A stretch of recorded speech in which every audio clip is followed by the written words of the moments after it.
23 septembre 2020. 16h38.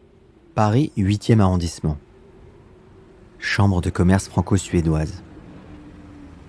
Septembre est étonnamment frais cette année, et le vent qui souffle sur le rooftop du bâtiment nous fait tous rentrer la tête dans les épaules. La tour Eiffel au loin ne fait que renforcer notre impression de petitesse. Nous sommes 12, serrés comme accrochés autour d'une table de jardin, comme si nous allions tomber. Tout le monde se tait, mais chaque visage semble crier. Je prends la parole, une dernière fois. Des sanglots montent dans ma voix. Je réussis à peine à dire une phrase. J'aurais aimé que les choses soient différentes. J'aurais aimé partir dans d'autres conditions. Je fonds en larmes. Oui, ce que vous entendez là, ce sont bien mes larmes. Je veux pas que vous croyez que j'utilise les larmes pour me dédonner en fait.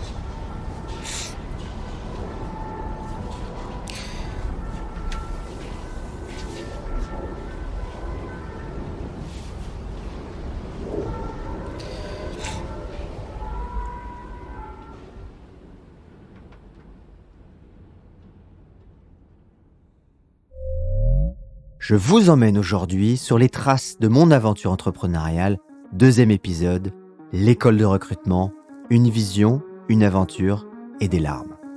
Alors, j'ai lancé un Patreon. Pensez bien à y participer en note d'épisode ou sinon patreon.com/l'apprenti. Merci beaucoup. Bienvenue sur l'apprenti. Alors avec l'apprenti, vous allez apprendre et vous inspirer des meilleures histoires d'entreprises et d'entrepreneurs.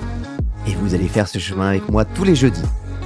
Je m'appelle Laurent Brouat, je suis entrepreneur, j'ai créé et revendu ma boîte en 10 ans. Et ça, c'est toute une histoire. L'apprenti est un podcast produit par Inspire Média, le média qui raconte les histoires de ceux et de celles qui entreprennent.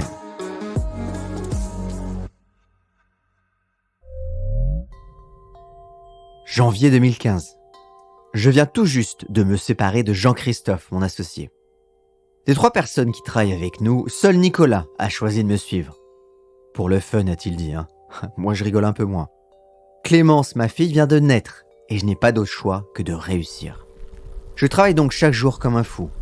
Le week-end, j'écris des articles. Le soir, j'organise des événements. Et puis je passe mon temps au téléphone, sur LinkedIn. Je n'arrête plus. J'ai jamais autant bossé d'ailleurs, hein. Je suis lancé dans un tunnel, loin de ma famille. Petit à petit, pourtant, je sens que les choses bougent. L'action me rassure et surtout, elle commence à porter ses fruits.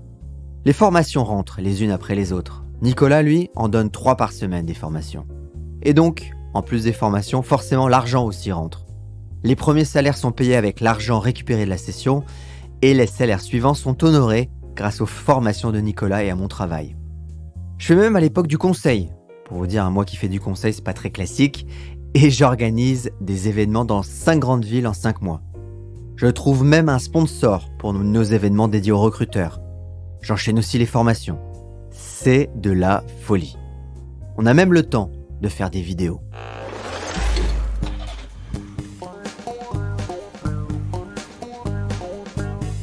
Bonjour, bienvenue pour ces news sourcing et recrutement avec Linkhuman. Je suis Laurent. Et je suis Nicolas. Dès la première année de séparation, Linkhuman France affiche 230 000 € de chiffre d'affaires. De 2 personnes, nous passons vite à 3. Mais moi, très clairement, je vois plus loin. Les formations en présentiel deviennent répétitives et requièrent beaucoup de ressources.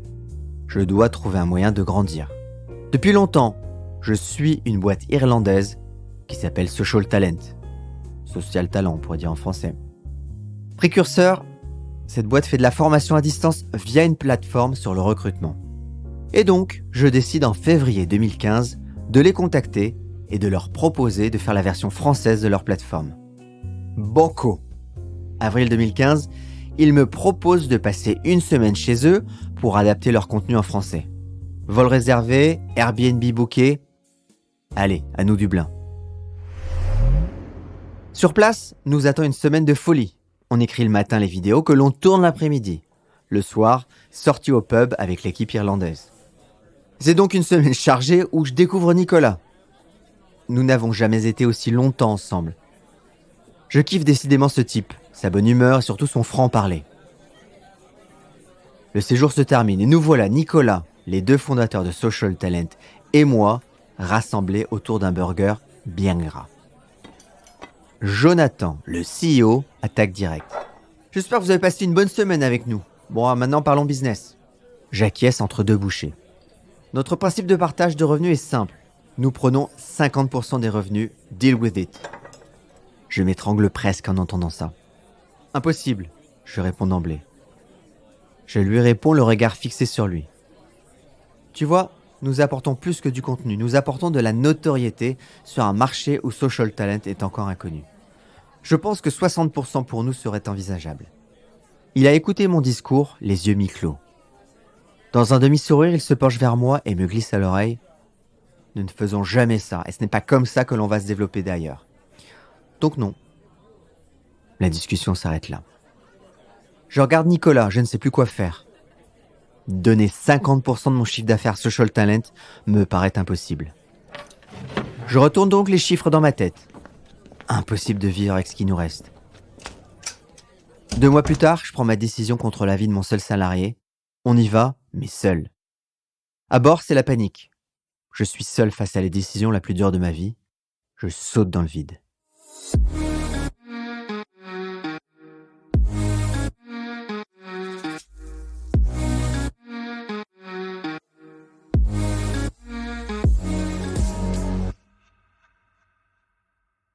22 juin 2015.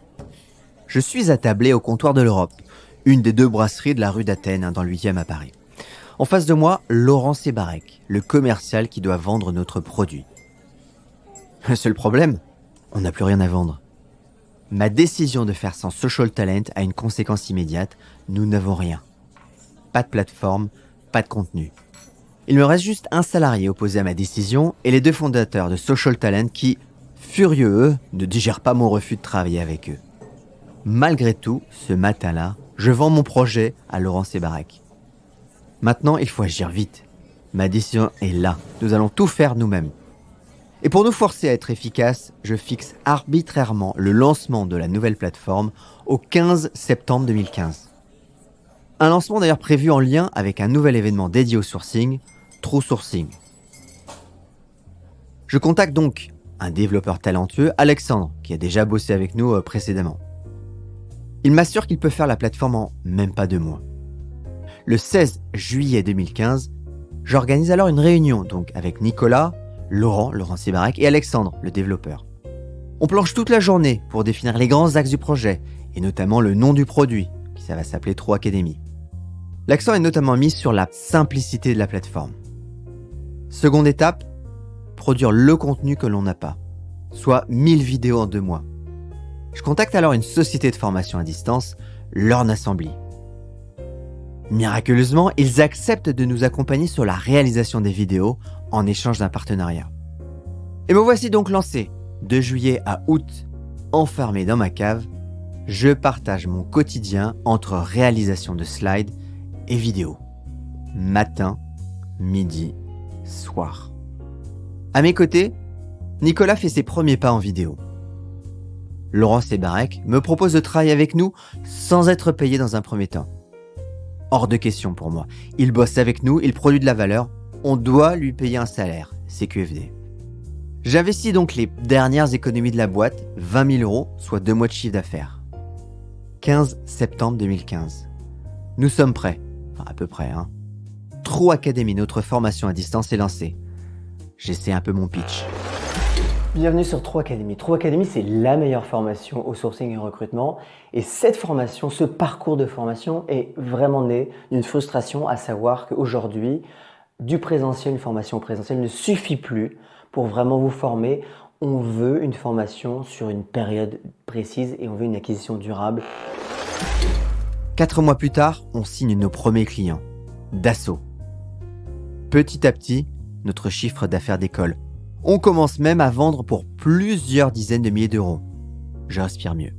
Le produit et sa simplicité plaisent, même s'il faut bien l'avouer rétrospectivement, le design de la plateforme laisse vraiment à désirer. Quant au contenu des vidéos, si la qualité est au rendez-vous, mon style pêche parfois par excès de décontraction. J'ai notamment le souvenir peu glorieux d'une blague douteuse sur le département 69, Lyon. Bref, sur le fond comme sur la forme, nous devons faire évoluer les choses. Avec les premières rentrées d'argent, nous embauchons une designeuse qui refait entièrement la plateforme. Il nous faut aussi quelqu'un pour accompagner les apprenants sur la plateforme. Ce sera Mohamed, embauché en janvier 2016.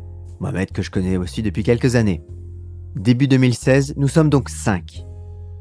Avec le recul, je sais que j'ai pris la bonne décision de ne pas travailler avec Social Talent.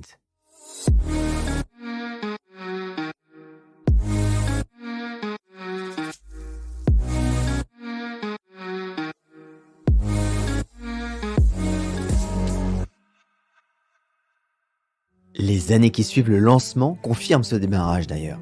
2015 par exemple, 230 000 euros de chiffre d'affaires. 2016, 450 000 euros et 2017, 750 000 euros. Linkhumans dégage alors chaque année des bénéfices. 130 000 euros en 2017. Nous réussissons à accumuler un trésor de guerre de 230 000 euros. L'équipe, quant à elle, s'est étoffée. Marion Cozard, qui vient d'Adecco, nous rejoint sur la partie commerciale, comme directrice commerciale, puis 2 développeurs, Mélodie et Pierre-Luc, et une dernière commerciale, Lucille. Nous sommes donc 7, début 2017. Nous gagnons de l'argent, et pourtant chaque année, nous nous retrouvons avec un problème de trésorerie récurrent. Alors, pour rappel, la trésorerie représente l'argent qu'il y a réellement sur le compte. L'argent qui sert autrement dit à payer les charges, et notamment les salaires, qui sont l'essentiel des charges chez Linkhumans. Concrètement, nous dépendons des budgets de formation des entreprises de formation, et donc, décembre étant le mois de closing où l'on fait le plus gros chiffre d'affaires, janvier et février sont donc des mois invariablement difficiles, puisque les budgets ne sont pas finalisés, surtout nous n'avons rien reçu pendant quelques mois. Et donc à plusieurs reprises, j'ai dû faire face à ces mois-là avec une trésorerie à zéro, avec des salaires à payer. Pourtant, à chaque fois, on s'en tire. Mais plus le chiffre d'affaires est élevé, plus le problème de trésorerie s'aggrave. Pourtant, en apparence, tout semble rouler normalement. Nos événements pour les recruteurs cartonnent, avec plus de 2000 personnes dans 10 villes en France. Notre formation à distance se vend de mieux en mieux et représente rapidement l'essentiel de nos revenus. Nous remettons même d'ailleurs des diplômes. Aujourd'hui, c'est un peu spécial. On va remettre les précieux sésames, la promotion 2017, les 3 académies d'or, d'argent et de bronze. Nous accélérons alors les investissements toujours sur fonds propres et nous changeons d'échelle puisque nous louons même pour la première fois de grands locaux dans Paris. Pour la bagatelle quand même de 12 000 euros par mois, auxquels il faut rajouter les charges de nouvelles embauches. Bref, nos coûts explosent, nos projets aussi.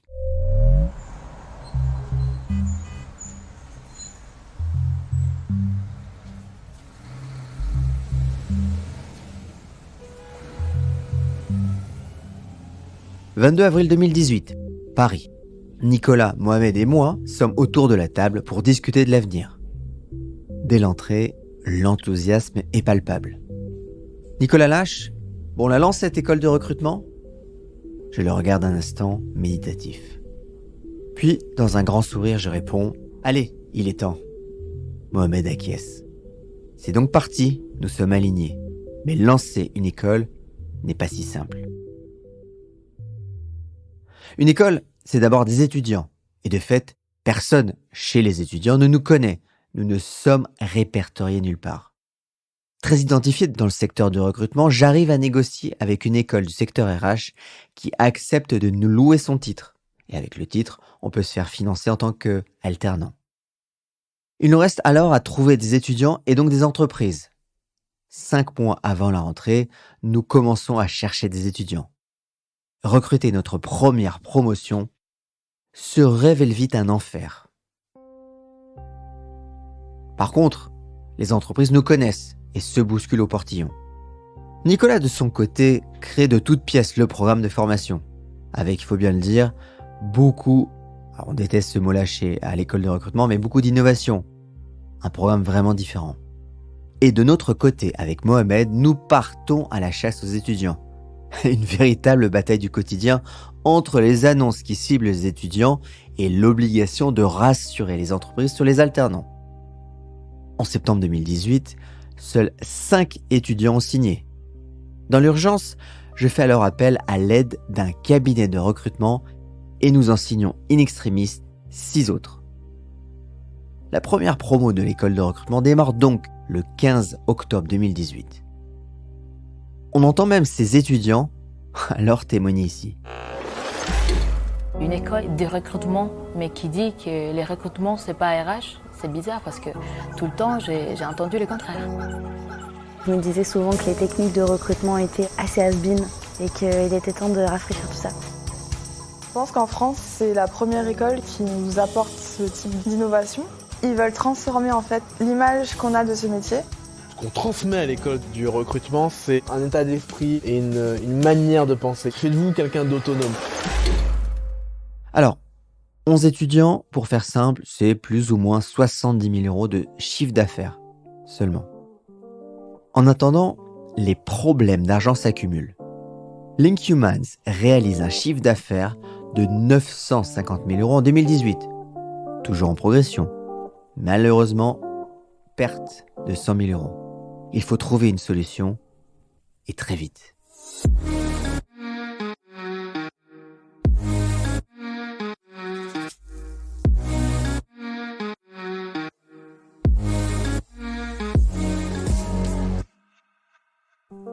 Alors emprunter de l'argent, pourquoi pas, même si, à vrai dire, l'idée me répugne. Je finis quand même par m'y résoudre, en désespoir de cause. Courant 2018, je contacte un banquier de la BNP. En bon financier, et puisqu'il doit le faire évidemment, il scrute à la loupe les bilans de l'entreprise. Et heureusement, ils sont bons. Ce qu'il ignore, c'est que celui de 2018 est mauvais. J'échange beaucoup avec Nicolas sur le sujet. Je finis par me dire que cela ne coûtera pas grand-chose et pourrait même nous sauver. Février 2019, la BNP avec la BPI nous prête un total de 250 000 €. Je me porte d'ailleurs caution personnelle sur 40% des 200 000 €. Alors 40%, ça fait 80 000 € de ma poche si la boîte fait faillite. L'argent arrive au bon moment. Nous brûlons à ce moment-là 100 000 € tous les mois pour 80 000 € de rentrée. Et logiquement, l'argent du prêt disparaît en 10 mois. Novembre 2019, retour à la case départ sans toucher les 20 000 €. Nous n'avons plus d'argent. Entre-temps, Linkhumans est devenu l'école de recrutement. C'est un vrai déchirement pour moi. Quitter Linkhumans, c'est dire adieu à 7 ans.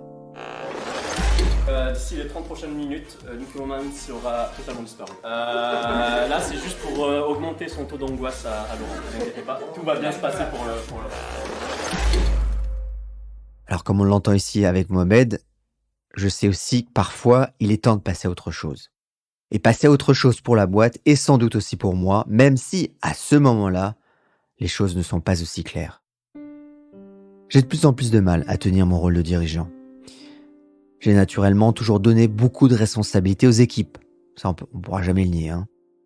Certains commencent même à me reprocher de les laisser se débrouiller seuls, sans aide. On me demande une vision d'ailleurs. Plus le bateau grossit, plus il faut du leadership. Et je dois bien faire le constat que ce n'est pas mon truc. En vrai, si je suis honnête, je déteste même ça. Début 2019, l'équipe monte à 12 personnes.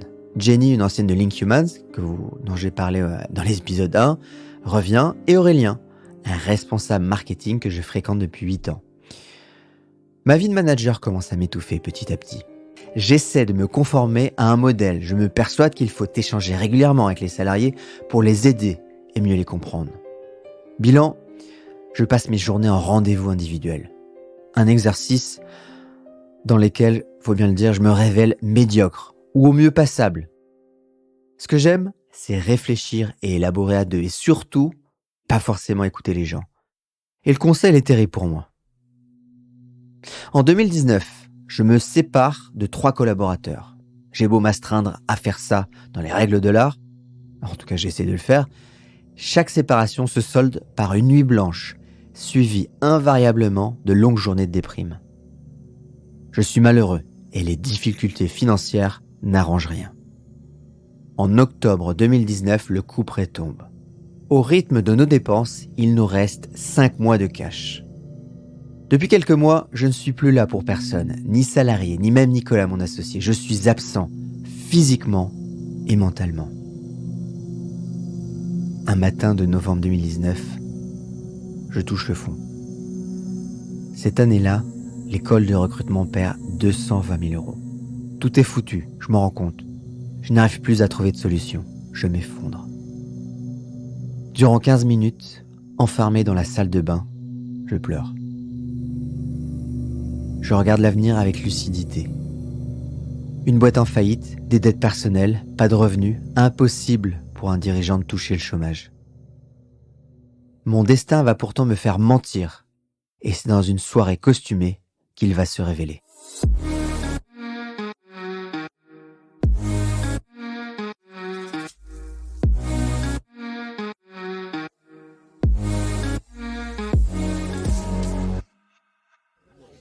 Samedi 12 octobre 2019, Avignon. Il est environ minuit. Il fait encore bon d'ailleurs, une soirée d'automne typique du Sud. J'arbore une chemise à fleurs et un pantalon pas de def. J'ai l'air de sortir tout droit des années 70. Est-ce l'ambiance des 40 ans de l'ami qui nous reçoit ? Qu'importe. Je suis étonnamment détendu ce soir-là et ça fait longtemps que j'étais pas détendu comme ça. La déprime s'estompe un peu et le sourire revient devant la galerie de personnages qui se baladent gaiement dans le jardin. Perdu dans mes pensées, je ne fais pas attention au gros rocker façon YMCA, avec la moustache, qui arrive sur ma droite, un verre de sangria à la main. Ça t'ennuie de me tenir mon verre pendant que je m'allume une clope ? Aussi détendu que son costume, François se présente et très vite le courant passe.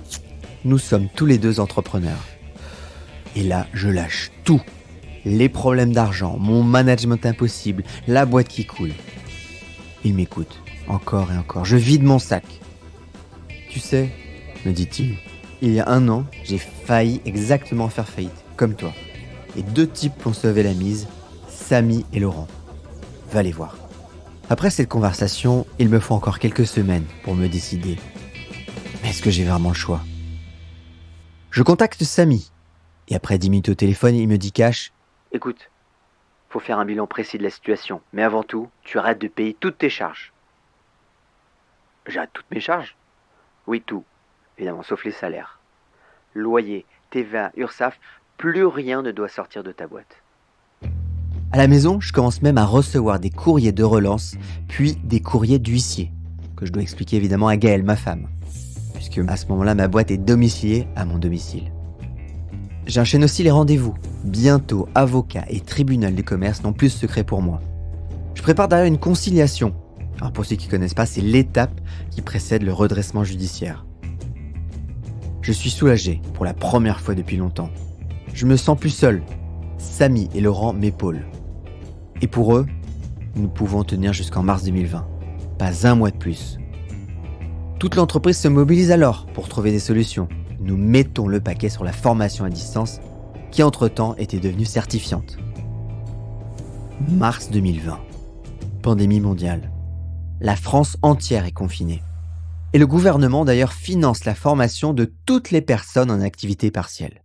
De fait, notre formation devient gratuite pour la plupart de nos clients et prospects. Ils se jettent même sur l'opportunité. Écoutez bien, nous faisons pendant 3 mois 500 000 € de chiffre d'affaires. Un record. La boîte est sauvée. Pas moi. Je coule. Pris dans la tourmente des difficultés de la boîte, j'ai laissé la relation avec Nicolas, mon associé, se dégrader. Je n'ai pas protégé notre relation. Je ne l'ai pas défendue. Et d'ailleurs, nous ne nous adressons quasiment plus la parole. Je ne sais plus quoi faire. Je songe bien un instant à laisser ma place à Samy, un des redresseurs de l'entreprise. Mon mal-être apparaît aux yeux de tous. Moi, je reste aveugle pourtant. Début mai 2020, l'équipe me signifie qu'il est temps que je fasse une pause. Je me plie à leurs conseils, bon gré mal gré. Je suis au bord du burn-out. J'ai mal au ventre tous les jours, j'ai mal au bide. Je ne supporte plus l'équipe ni la boîte. Je pars pour 3 semaines.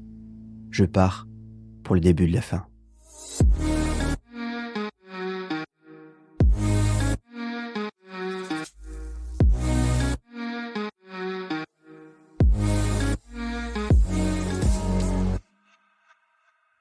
3 semaines.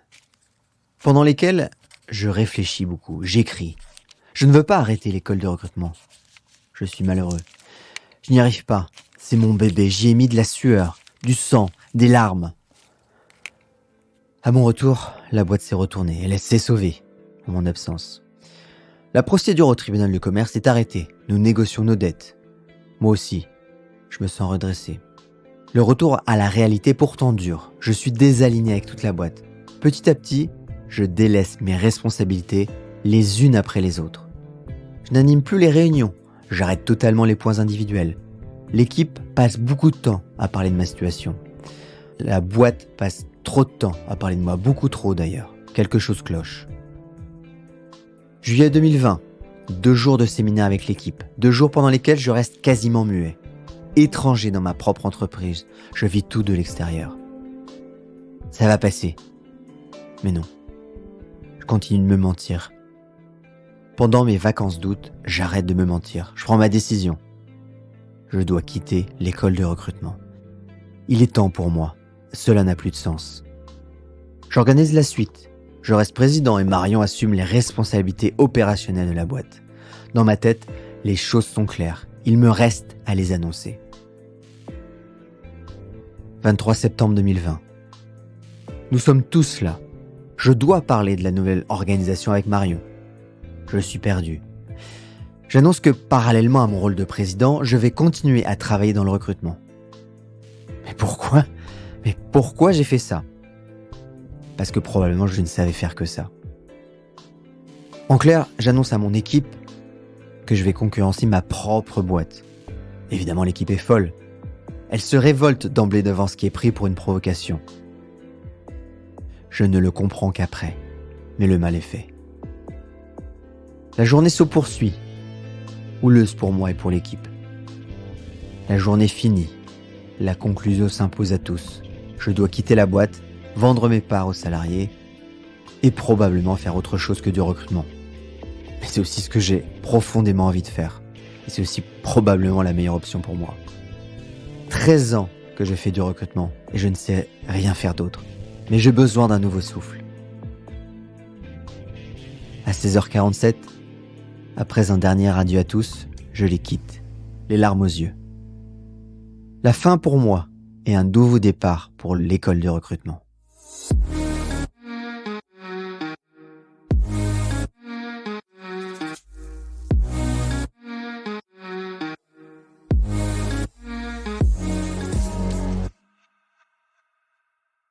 Le 17 octobre 2020, 11h03. Je suis tendu, très tendu même.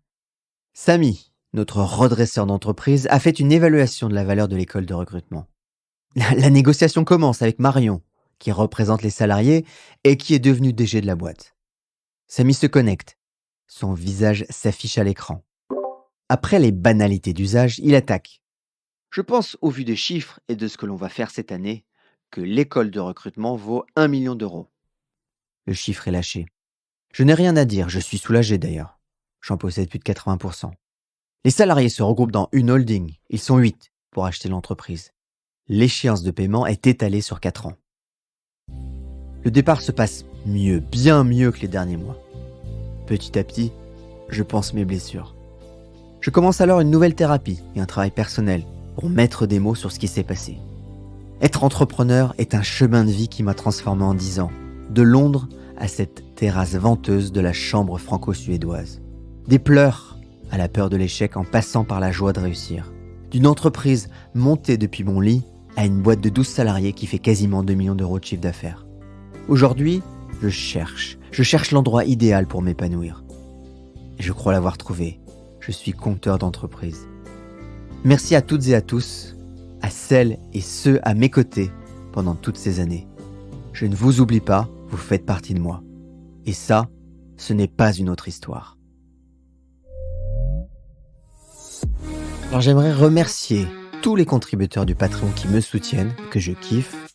Florent Le Tourneur, Ingrid Musignato, Mélina Moussali, Mathieu Chérubin, Alain Rochard, Colombe Palan, Guillaume Rigal, Valentin Meunier et Emmanuel Larras. encore une fois, merci beaucoup. Merci. Je crois que c'est le mot le plus simple pour exprimer ce que je ressens là maintenant. Merci d'avoir pris le temps d'écouter car ce podcast représente beaucoup de travail. D'ailleurs, pensez bien à mettre des étoiles et à parler de ce podcast autour de vous seulement si vous avez appris des choses ou si vous avez été inspiré. Ce podcast a été écrit et réalisé grâce à Thibaut, Frédéric et Marie. Allez, je vous donne rendez-vous au prochain épisode.